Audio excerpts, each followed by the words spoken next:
Yes, a very good evening to you tuned into UBC TV. We thank you so much for following all our work in terms of programs, news, and everything. The year 2024 is ending. Definitely we thank you for whatever work you have followed with us this year. And we look forward to having more collaborations that way, 2025. Now, each one of us has a mother, a sister, or a female person that is attached to you.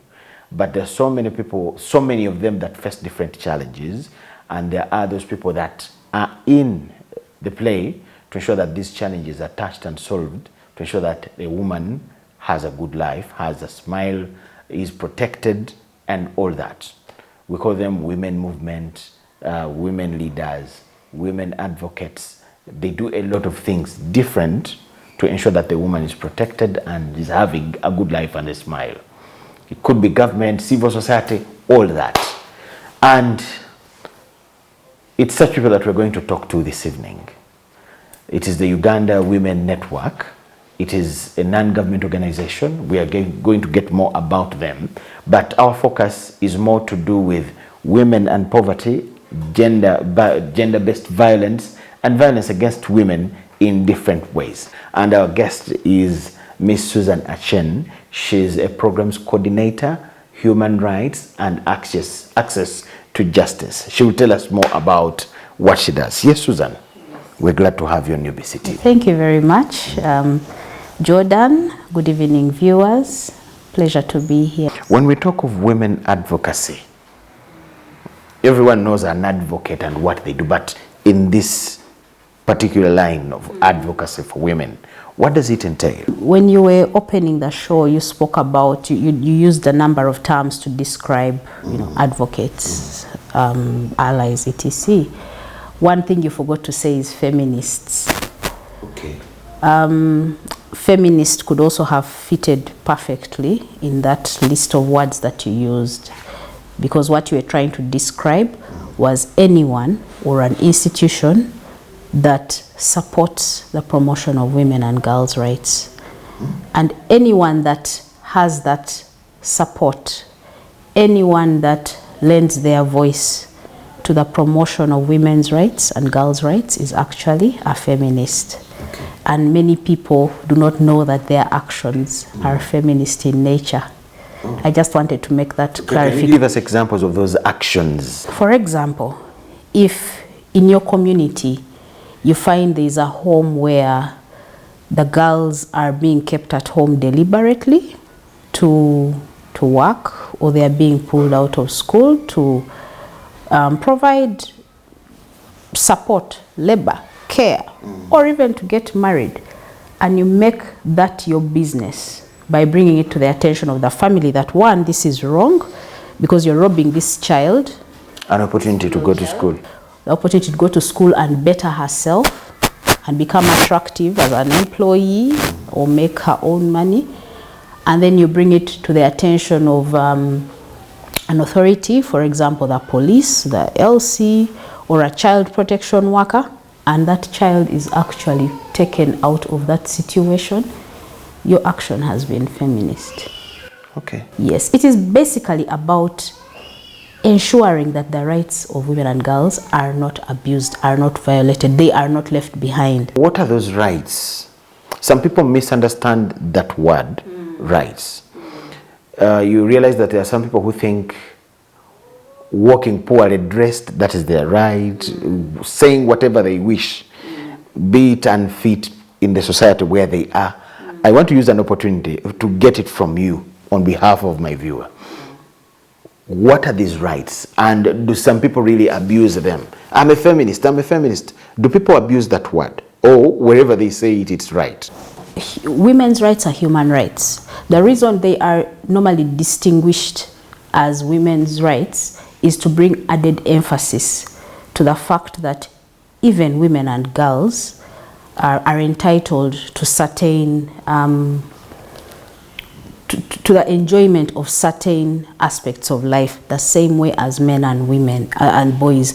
This is because globally women are considered second best The world generally is patriarchal in nature, and it tends to put women and girls second best.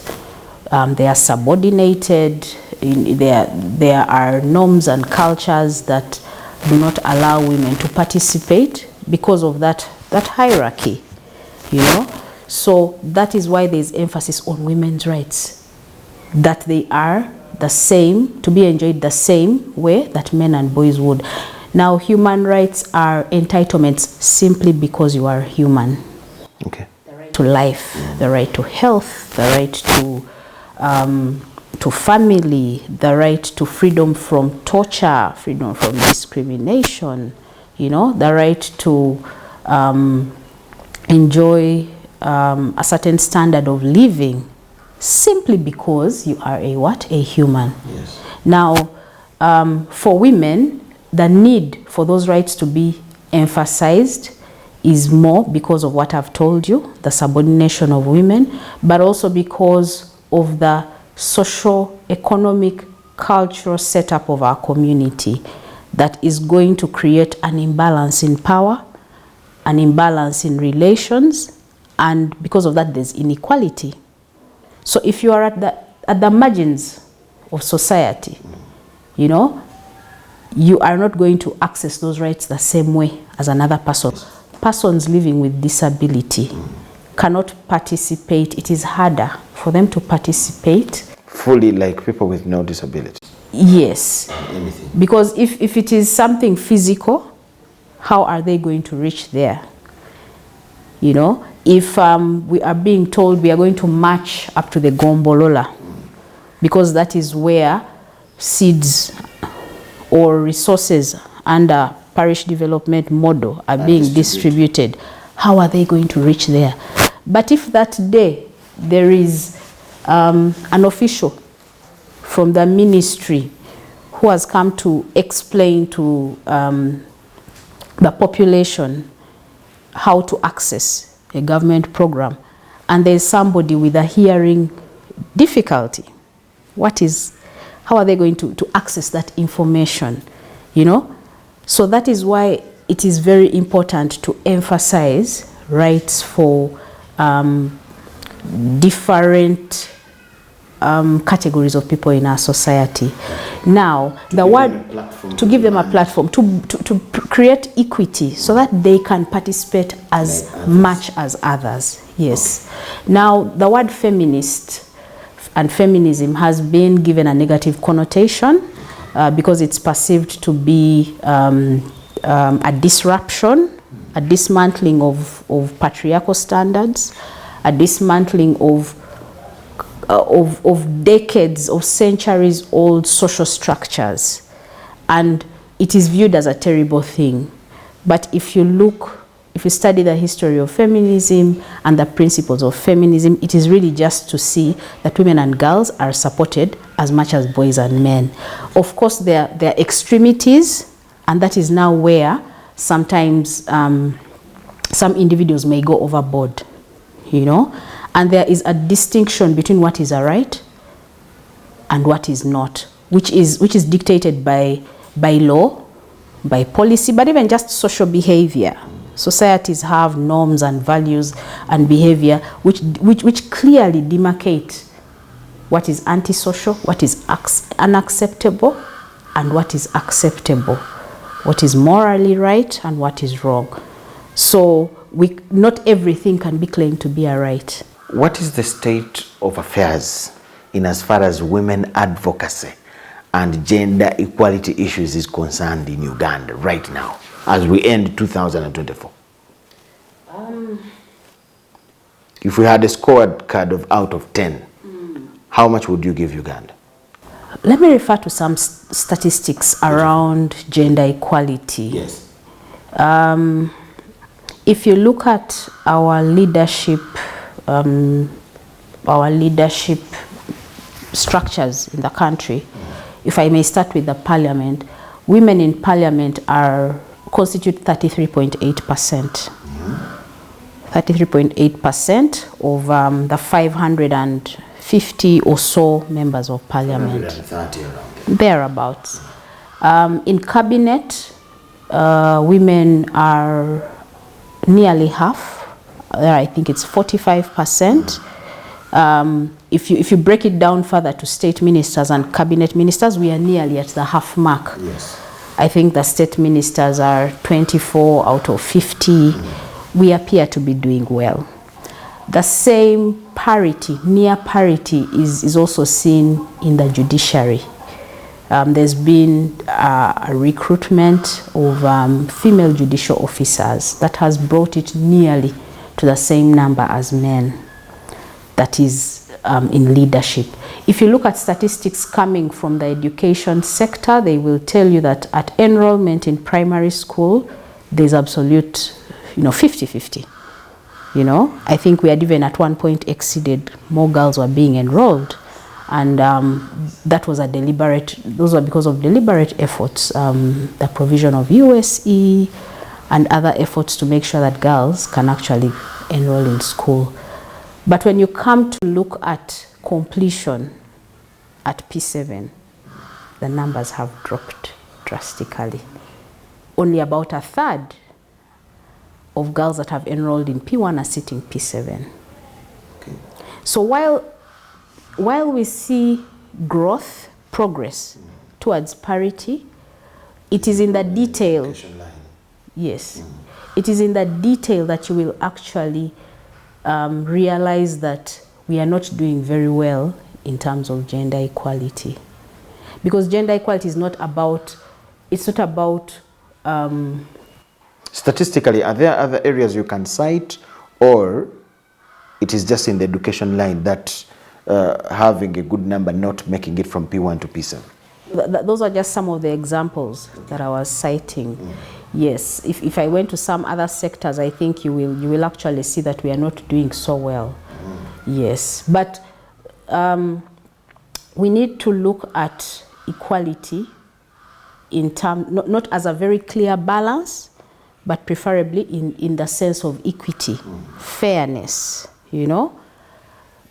If you go and look at statistics released by police, cases of violence, cases of sexual abuse, most of the survivors are female. What does that tell you?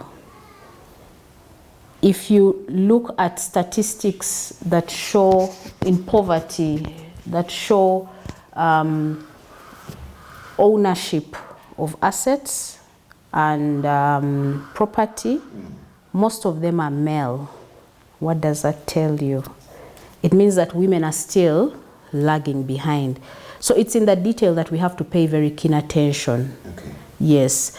The women's movement in Uganda has done a lot of work to bring us to the point that we are at. In 2006, there were only 10 ministers in the cabinet.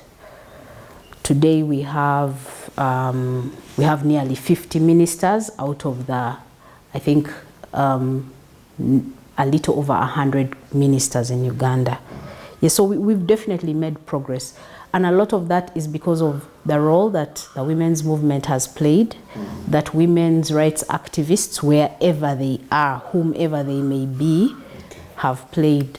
This has been done through creating consciousness about the need to accord women and girls the same treatment as men. It has been through system strengthening, both in the public sector and in the private sector, to ensure that systems can be responsive to the needs of women and men. It has been through system strengthening to provide budgets that enable these systems to run. It has been through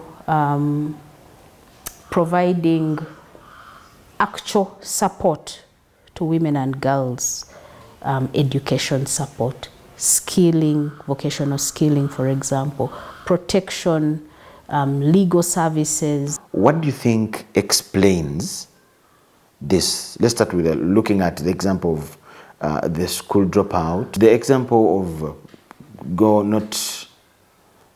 children dropping, the girls dropping between P1 to P7, where ownership of property, those different few elements that show that we are actually not yet there in as far as promoting the woman is concerned.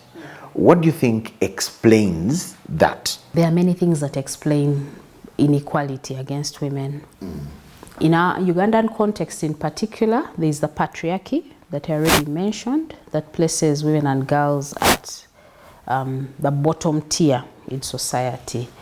And this is compounded by norms, social norms, which dictate how people perceive and treat women and girls, gender norms and gender roles, which dictate what women should do and what they cannot do. For example, back in the day, there were not many people there were not many women employed outside of the domestic space.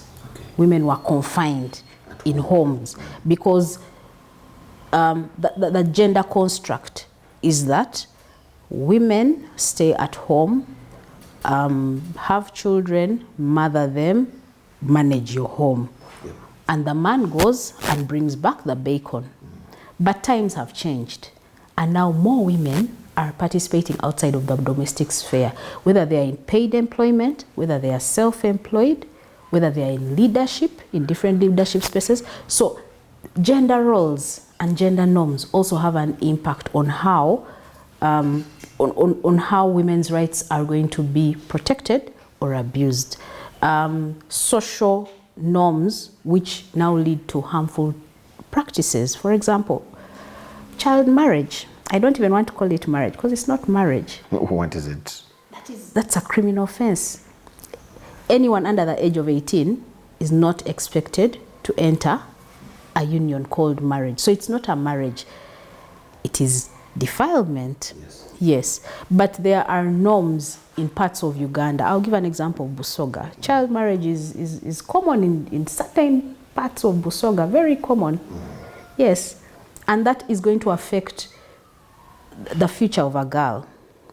Education, the public health aspects of it, her ability to stand independently financially, her ability to look after the children that she's going to have. She's a 17-year-old, she has 3 children, and those are the realities of our lives, you know. There are perceptions around how women interact with finances, again, because of our social cultural constructs. And those are things which drive violence against women. I've seen police stopping weddings, getting into homes where they are holding a kwanjula of a young girl, meaning the law is prevailing and these things are being stopped. The law has to stop everything like that. But the rates are still high in some areas, like you said. So you wonder how this kind of vice can beat the law, beat the information network within the communities, and fail whatever that can coil it to stop. The law is one thing, but there is also community responsibility. You know, the community, the behavior that we see is a product of our socialization. So how we are socialized is going to drive that. If as a community we do not realize that the actions we are taking or our tolerance of some of these actions is very high, you know, we really tolerate a lot of antisocial behavior. Those actions continue to happen. Okay. And police and other law enforcement agencies and institutions can only act if, as a community, we support them. But many times we shall know that our neighbor next door every day is marrying off a 12-year-old. And we shall also come and sit in the tent. You know? Eat the food, enjoy the music. Eat the food, enjoy the music. And even share some of the things they brought. We shall know that our neighbor always beats their children very badly. You know, children are always crying. You live in, if you have neighbors, yes, these are things you could have experienced. Yes, who is beating them every day. But we are very comfortable in our house. And those are the things that drive violence. The other thing is poverty. Poverty is a driver of violence. It's a driver of inequality. Because if you do not have the resources, whether they are physical or monetary, to access, to protect, then your welfare, your standard of living is going to be affected. I'll give an example of access to justice. UWONET runs 2 GBV advisory centers and shelters in Namutumba and Kamuli district. What we provide in those shelters is legal aid, free legal services for women that walk through our doors with a legal question, as well as psychosocial support. Then we also provide shelter for those that need protection and a place to stay very urgently. For them to follow up their cases, you know, it means that they have to come physically to the center. Coming physically to the center may mean they are taking a motorbike or they are taking a car. I'm not going to say a bus or a taxi, because we work in the village where sometimes it's these little cars that are moving. If they don't have that motorbike, they don't have money for that motorbike, they don't have that car, and they cannot borrow a bicycle, then their ability to reach is very difficult. Okay. We have ways we have ways we circumnavigate that. But if you don't have the resources to hire a lawyer, to pay for a lawyer, you cannot access justice, the seat of justice. If you need to go to court, need someone to represent you, you know, you need to pay somebody, you cannot. How about you, the players, be it government, you, the civil society, leaders, whoever is trying to give a hand? Are you doing your parts right? I think every institution... If we look at the persistence of the challenges, yes, our women and girls face, yes, couldn't the persistence be blamed on some of you, the players, not playing your parts right? Indeed. But you need to understand the challenges that these institutions are also facing. Some of it is technical. They do not have the adequate staff, you know, to provide the services that are necessary. I'll give you an example. I worked in Namutumba nearly 10 years ago, and at the point, the health center did not have an anesthetist. There was no anesthetist on the payroll. So that center, and this was the biggest health facility in that district, could not perform minor surgeries like a cesarean section. So what does that mean? That if any pregnant woman needed an emergency C-section, her family needed to dash her to Mbale or to Jinja or to Iganga. But imagine a family that has no money. Distances. Yes. Transport challenges. Exactly. So institutions have challenges. Some of them are financial. They may not have the resources to provide the adequate service at that point. Some of them, I already mentioned, are technical, but we also are plagued by issues of corruption. Corruption is something that continues to plague us, our institutions. There are always allegations of solicitation. I was asked for money to go and... If I'm to see a doctor. Yes. If I'm to see a doctor, to skip the queue, or I was asked for money so that they can go and investigate my case. My file has disappeared. Those are things that cloud our systems. But I want to also talk about the question of attitude towards women's rights. These attitudes we talk about, the stereotypes. On whose part? The women themselves, or? Including within those institutions. There are people, individuals, officers that are not very gender aware, that are not well informed, or they don't appreciate the issue, the impact of gender relations and how it affects women and girls. So you find that their level of service, their responsiveness to women's needs can be affected. You know, the way you would handle the case of a 14-year-old girl that has been defiled will be different from the way you should handle a case of a 70-year-old woman. But sometimes officers are blind to that.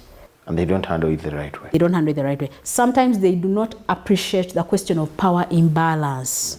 For example, in decision making, a woman will come and complain that after harvesting 5 sacks of groundnuts from the garden and it was placed in the house, her partner came and sold everything, and when she asked questions, she was beaten. Yes, it turned into a fight. And then this officer will say, but is the land yours? Let's take a short break, Suzan.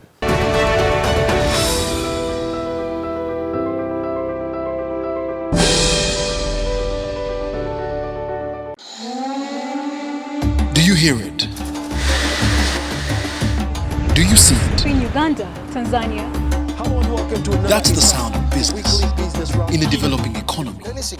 For UBC News, Charlotte Amuge in Kampala. Catch the weekly business roundup every Saturday at 8:30 p.m. only on UBC TV, inspiring Uganda.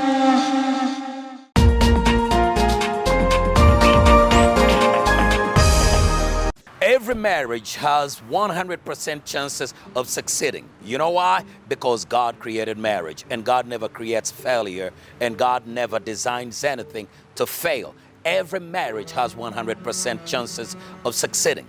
Is your marriage struggling and you're wondering whether it will ever succeed, whether you will ever make it, whether it's even worth holding on to? You got to tune into Unlocking Marital Bliss, because right here we provide the keys to unlock the bliss in your marriage, and you will be able to succeed. We've had testimonies, and lives are changing day by day. marriage must be a discipline. It must not be handled like a casual thing. As women, when we have the outward expression, even our form of respect is tied to the outward things that you do. Some women now have working class.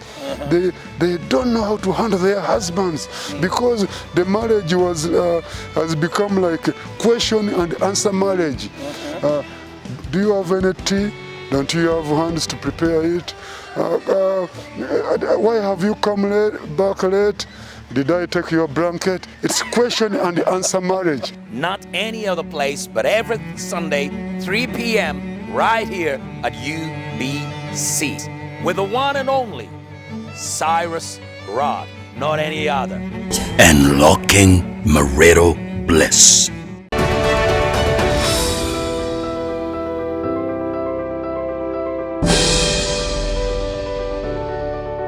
UBC One-on-One, we thank you so much for watching and welcome back from the break. We are discussing issues to do with the women, especially women advocacy and empowerment, and we are talking to Uganda Women Network.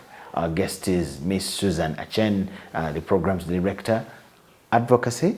Women's rights and access to justice. Yes, welcome back from the break. Now, poverty has been mentioned whenever issues to do with women affairs, empowerment, and that has been mentioned as one of the main factors. With its persistence, poverty has proved to be persistent in our countries like Uganda. What are the hopes that actually women issues can be solved if the main cause factor is still persistent, standing and growing? Because they will tell you the reason we marry off our daughter, those men are poor, they're not, families they want lack exposure, they want a cow, they think this girl will bring some money home, things like that. Where a man is beating the wife, they will tell you it's because he is poor. When people have no money, they are stressed, things like the reason he sells off the woman's produce from the garden is because they are poor. So with the persistence of poverty, is there hope that really women issues can be solved? I think we need to take a new approach to designing vehicles or programs for the alleviation of poverty.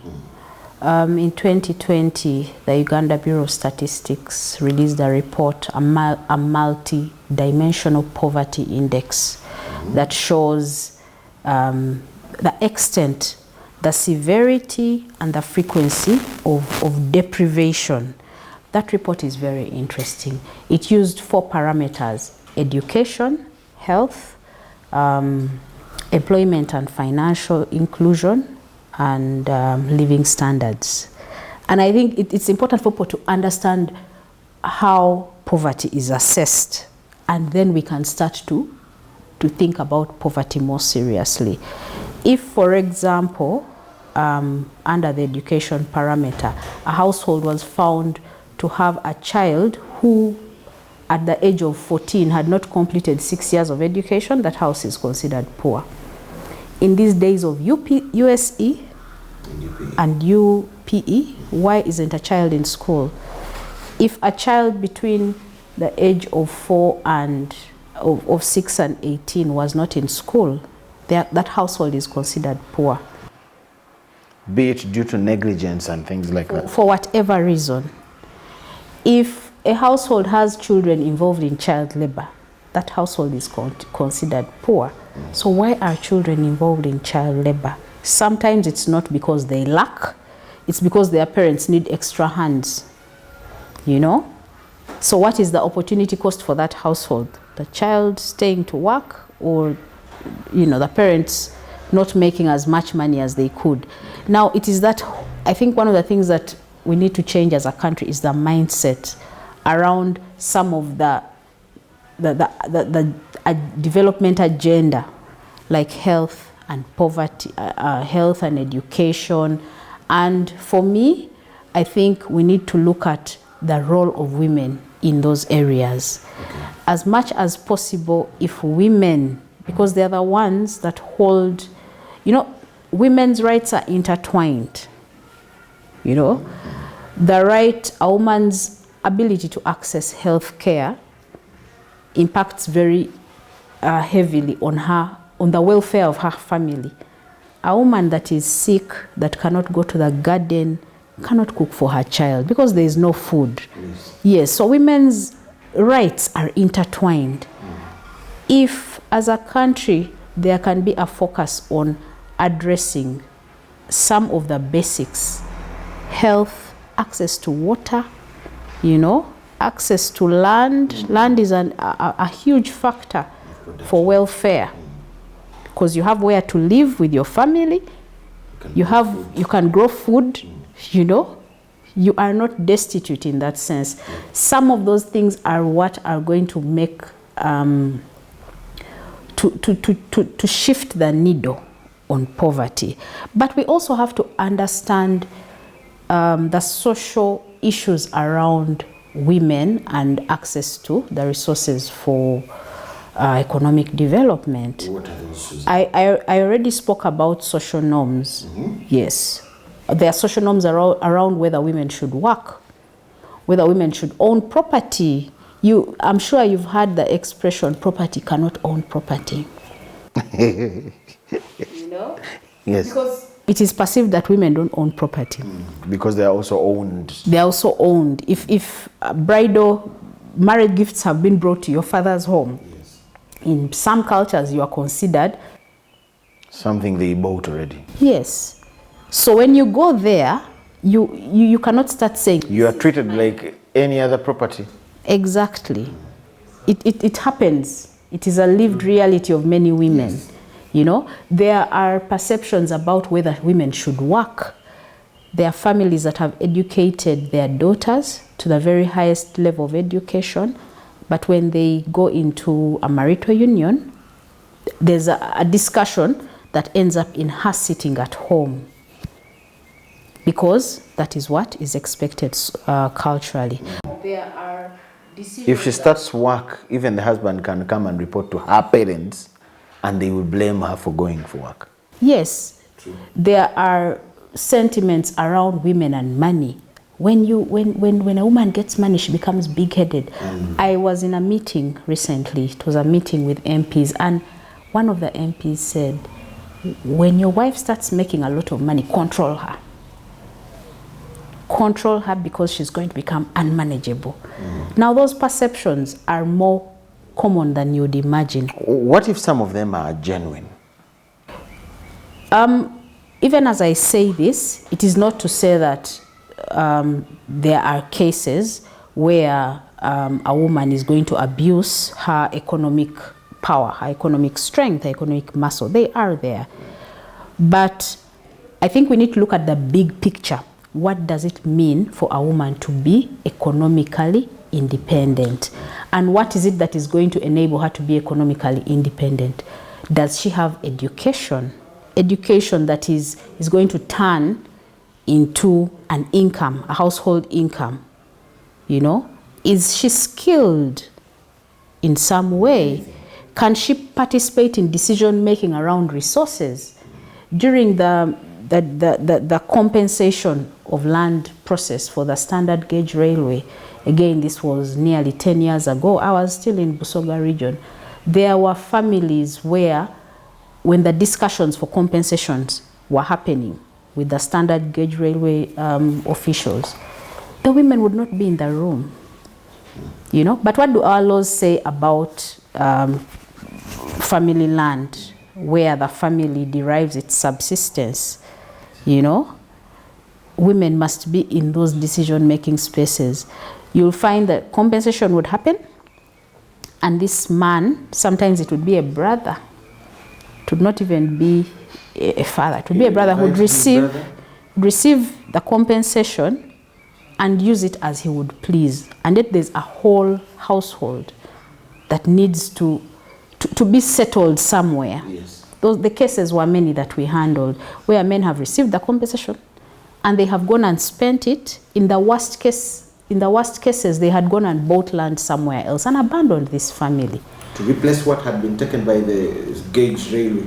They had taken, and now these women are here left destitute with family, and they do not know where to be resettled, and yet they needed to shift. So the question of decision making and participation in economic resources, yes, also affects how much they can participate and come out of that dependency. Okay. You know, that dependency. The question of decision making also goes to how are these resources going to be used. If you've walked in any of the villages, you'll see a woman carrying a sack of food on her head, and the man is walking by her. When she sells on market day, she hands over all the resources. So you see, the question of coming out of poverty needs a very multidisciplinary approach. We cannot, for example, provide women with loans from our microfinances and not pay attention to the social issues in the home. Okay. Yes. She can get this loan and somebody will take the money. Somebody will take the money and then she'll pay it painfully. But it has not brought in any income, any profit. Okay. Yeah. So there has to be a very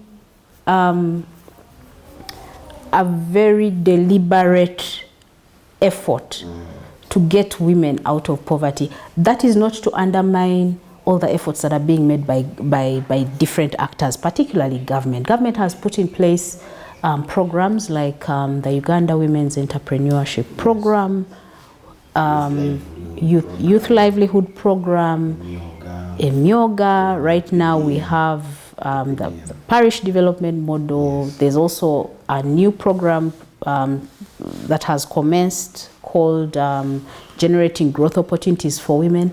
Government is doing a lot in that sense.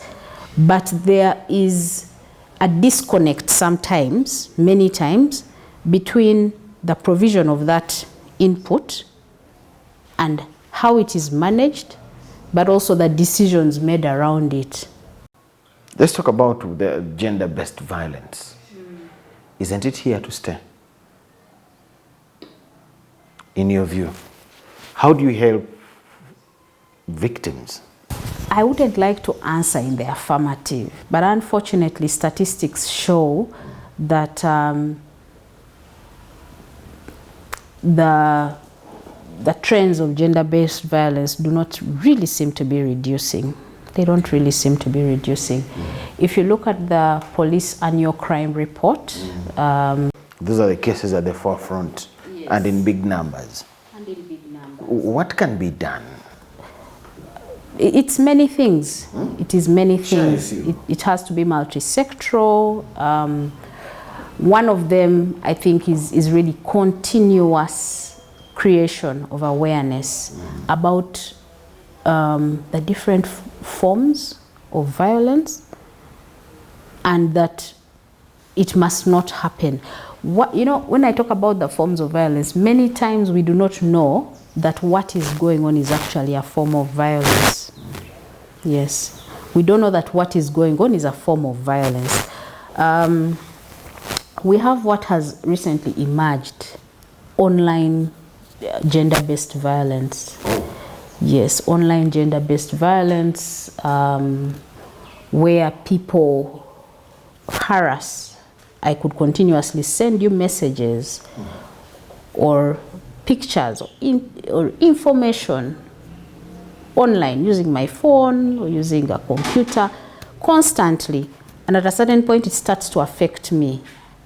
I am stalking you online.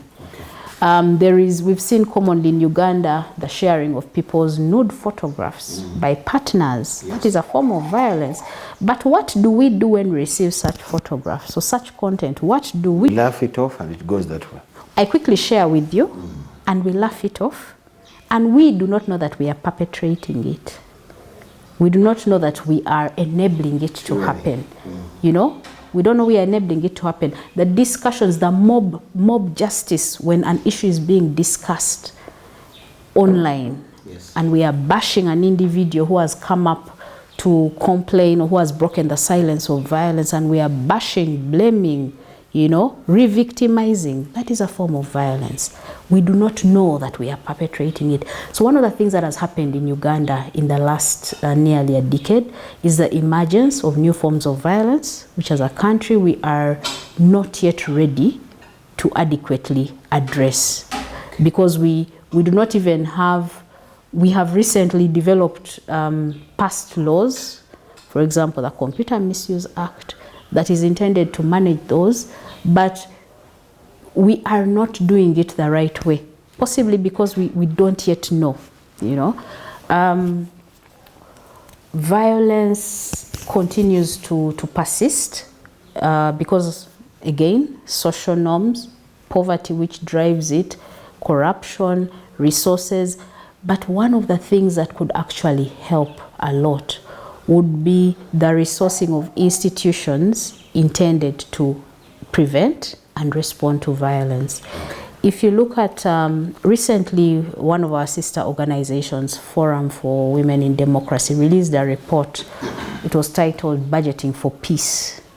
And one of the things that they examined was how much investment is made to address GBV.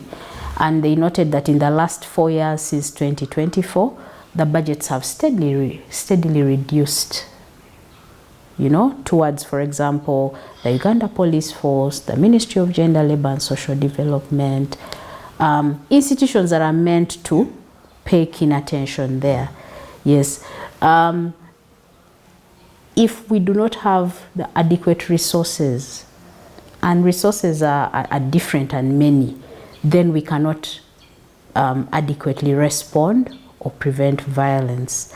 For me, that is something that is key to the prevention and response to violence. The other, which I always emphasize, is the role of the community. We cannot always wait for the police, for the LC, for court to make a pronouncement. There are many things that we can do ourselves. Part of it starts in our homes, how we behave, how we socialize, how we handle disagreement, how we handle conflict, how we share power, And if as a community we continue to have a very high tolerance for violence, then we cannot shift the needle on reduction of violence in our society. And the women movement, can you share some of the information of the things that you are doing in your capacity to touch these problems, to respond or prevent many of these problems? And is there anything that is left this year, 2024? Yeah, there are many issues that we would like to address sector-wide. One is in the violence, for example, like we've just spoken about. That is something that goes to the core of a woman's or a girl's ability to thrive in society, in any space that she's in. The health, access to health care for women is very important. If you look at our statistics around maternal mortality, just last year is when we hit 189 out of every 100,000 live births. 189 women are still dying in childbirth every day. And why are they dying? Sometimes it's because the health worker is not around. Health worker has taken a break.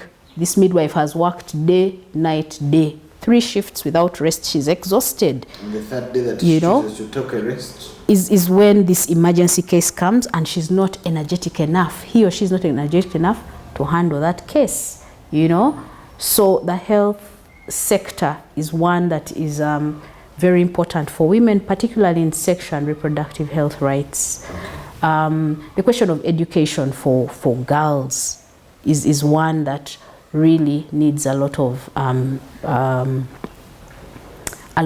attention, because education has the capacity to level the ground. If everybody gets a decent education, then their ability to navigate life more competitively is greatly improved. The question of women's economic empowerment, which starts with access to resources, the right to own land, is very important for women. The question of leadership is very important for women. Decision making. I was speaking earlier about the parity that we are seeing in leadership spaces in the Parliament of Uganda, in the cabinet, but we need to think deeply about the influence and the effectiveness of women in leadership. It may be elective leadership, it may be appointed leadership, but it's also just leadership in community. If you are working in the market, do you have the capacity to participate, to make a decision, but to ensure that it is effected? Now that is where leadership makes sense. Being in the room is not enough. If I cannot influence anything or make decisions and make them happen, So you are just there. Yes. But not of any impact. Your impact is much reduced. You're not just there, but your impact is much reduced if the change that your constituency would like to see is not happening. As we go to wind up, let's talk about UWONET. So what do you do in as far as all that we have talked about is concerned? Yes, you told us at the introduction that you do advocacy and empowerment of women. But under that, what is there as an organization? And for how long have you been in this? And what do you look forward to?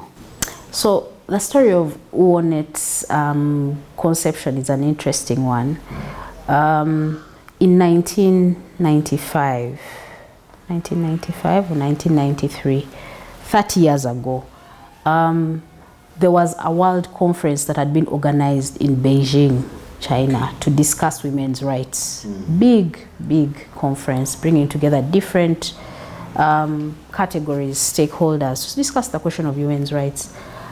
At that point, the women from Uganda that were traveling for that conference decided that they did not want to go as individuals or as individual organizations. So they came up with this idea to form what they called Uganda Women's Network. Oh. Yes. That's when we get it into inception. Yes. And that is how they went and presented the views of the women of Uganda at that conference. Okay. So that for us is a very humbling, it's a very humbling history. We have a huge responsibility. Yes. Yes, because of the magnitude of our birth.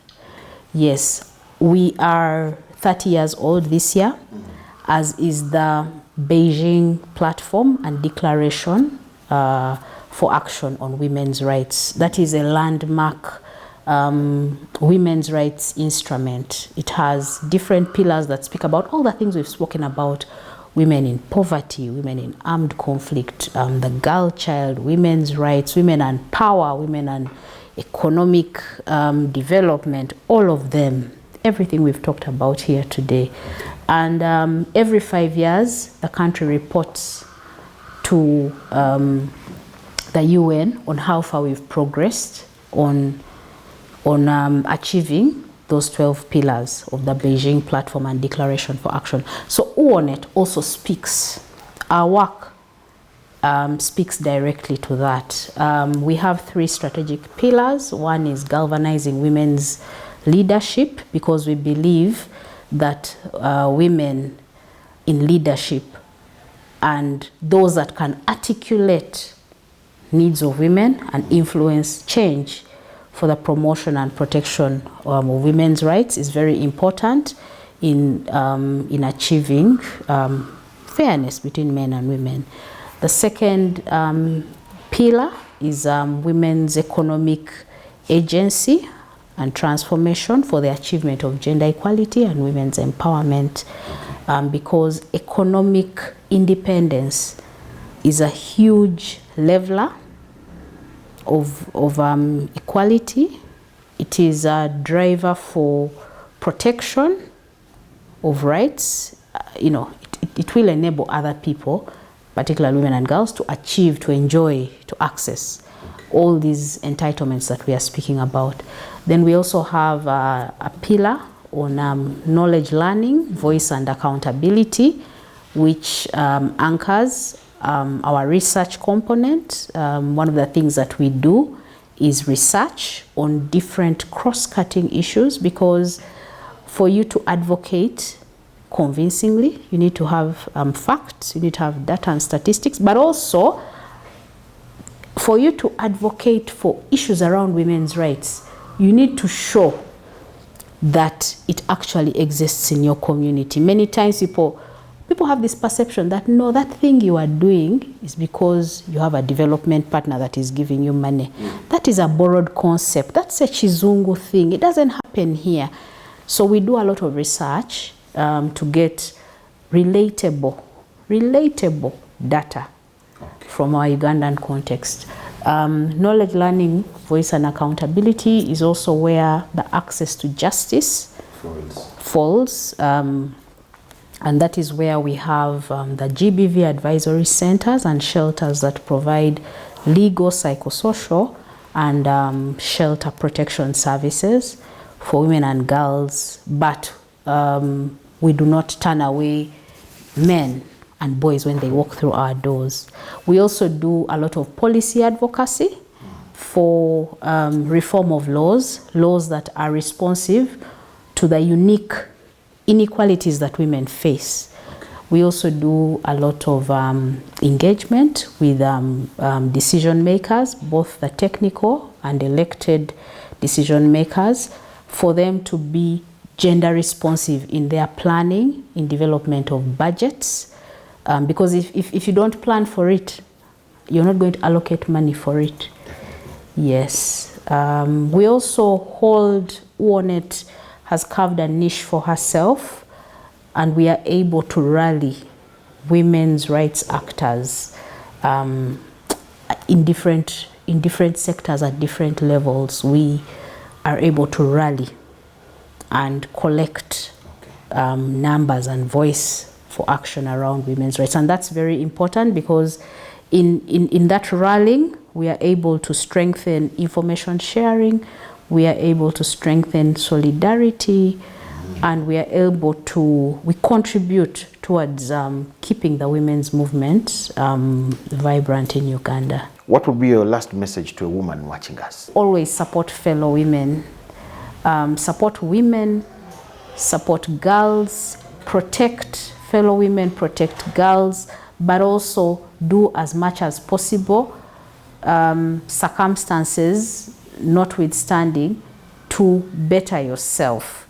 Because at the end of the day, women are the ones that hold households and families together.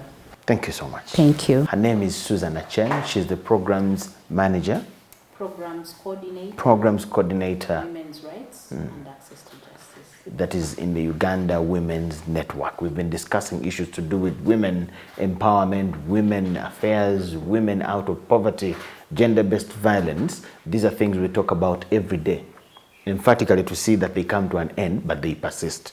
So I think the best we have to do is not to stop talking about them, because it calls for sharing of information. My name is Michael Jordan Lukomwa with Davis Kamukam and the whole team. Wish you the best of the night. Merry Christmas.